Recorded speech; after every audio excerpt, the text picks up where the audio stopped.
48 heures après son retour triomphal en RDC, Étienne Tshisekedi, président du Rassemblement, également président de l'UDPS, a reçu en ce vendredi 29 juillet 2016 une importante délégation belge conduite par M. Herman De Croo, qui a été pendant plusieurs années président du Parlement belge. Pour rappel, M. Herman De Croo est également le père d'Alexander De Croo, qui est le vice-premier ministre en charge de la coopération.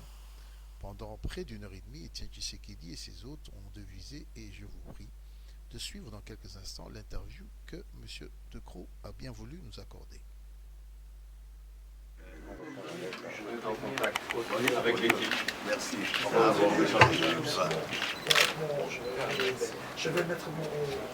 Vous venez de rencontrer le président Étienne Tshisekedi de son retour de Kinshasa. Est-ce que vous pouvez nous offrir une primeur de ce qui a été votre entretien?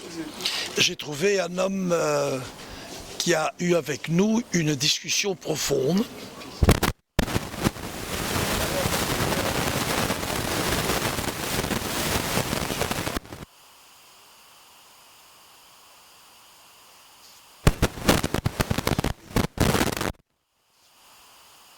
Elle bénéficier du progrès, puisse bénéficier de la prospérité. Et je dois vous dire que j'ai vu un homme mentalement actif avec qui je suis rentré en dialogue profond et d'une certaine durée. Et qu'il faut quand même considérer que toutes les parties de ce grand pays doivent, sans préalable impossible, s'entendre le plus rapidement pour faire un schéma de sortie d'une crise qui à la fois me semble politique mais aussi économique. Et il ne faut pas perdre de vue, pendant qu'on essaye de sortir de la crise politique, qu'on ne perde pas ce qu'on a acquis dans la crise économique. À propos du préalable, le Rassemblement et l'UDPS ont exigé la libération des prisonniers politiques ainsi que des médias. Est-ce que ce serait des préalables exagérés à votre avis? Vous savez, dans toute discussion, il vaut mieux aller en chemin sans petits cailloux dans les souliers. Et si on peut évacuer des choses qui rendent plus facile la marche, l'approche, je comprends qu'il y ait beaucoup de méfiance au début d'un dialogue. Mais il faut arriver à la fin d'un dialogue avec de la confiance rationnelle. S'il n'y a pas un gramme de confiance, le dialogue devient de plus en plus difficile. Mais je laisse au président le choix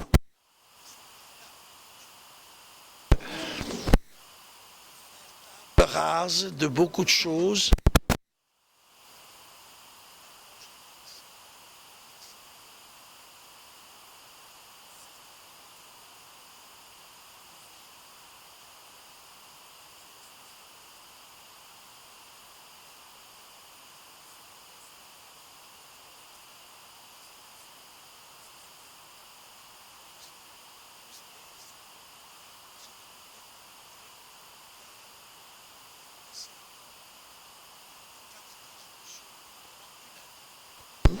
Il y avait libération de certaines personnes selon une résolution du Parlement européen, mais il y avait 2 paragraphes sur les 4 où le Parlement belge demandait de rendre les Congolais de faire des échanges entre eux ouverts et francs, et je suppose que cela se fera. Il y avait un paragraphe où le Parlement belge demande une attention accrue aux ministres responsables de ces départements et un rapport régulier de la part du gouvernement aux parlementaires belges. Et il est exact qu'il faut être extrêmement prudent avec une politique de sanctions. Parce qu'il ne faut pas se tromper de cible dans d'éventuelles sanctions. Le pays a déjà tant de mal ici, il y a tant de gens qui souffrent ici, qu'il faut éviter que la souffrance des innocents ne soit augmentée par une approche qui ne serait peut-être pas suffisamment raisonnable, constructive et de conciliation. Dernière question. Le Rassemblement et l'UDPS ont recusé la médiation de M. Idem Kodjo. Est-ce qu'on peut attendre un support de la Belgique dans le sens de nous trouver un meilleur médiateur?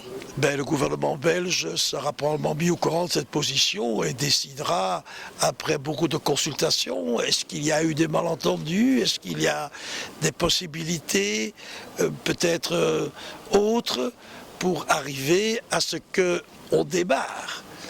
Car, vous savez, de temps en temps, si je prends ma voiture, dans ma voiture et dans la vôtre, il y a 3000 pièces différentes.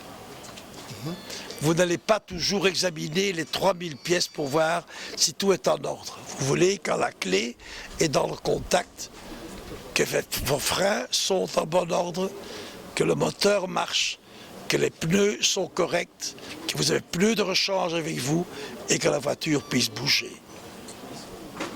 Je vous remercie, Excellence. Bon voyage. Bon voyage.